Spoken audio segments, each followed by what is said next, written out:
पुरुखः सहस्राक्षः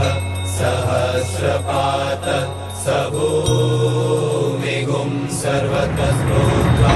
यथेष्टदशाङ्गुलम् पुरुख एवेदगुं सर्वं यद्भूतं यच्च भाव्यम् उतामृतत्वशेषानो यदन्येनातिरोहति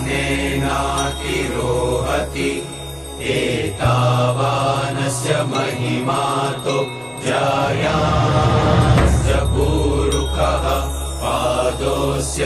विश्वभूतानि त्रिपादस्यामृतं दिवि त्रिपादोऽध्व उदयपुरुखः पादोऽस्येहाभवत् पुनः ततो विक्वं व्यक्रामत्साशनानशने अभि ततो विराड जायत विराजो अधिपुरुखः स जातो अत्यरिच्यत पश्चाद्भूमिमथो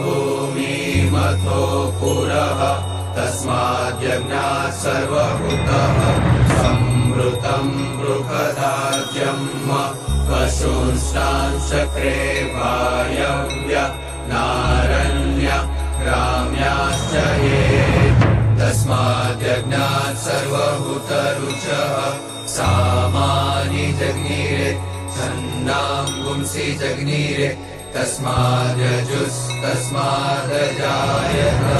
तस्मादश्वा अजायन्त ये केचोभयादतः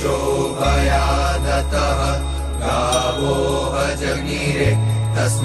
तस्माज्जाता अजावयः तं यज्ञं बर्हिः प्रोक्षन् पुरुखं जातमग्रतः तेन देवा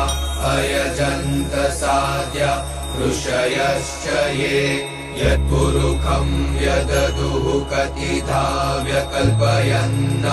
मुखं किमस्यासीत् किं बाहु किमूरुपादामुच्यते ब्राह्मणोऽस्य मुखमासीत् बाहुराजन्यः कृतः पुरुतदस्य यद्वैश्यः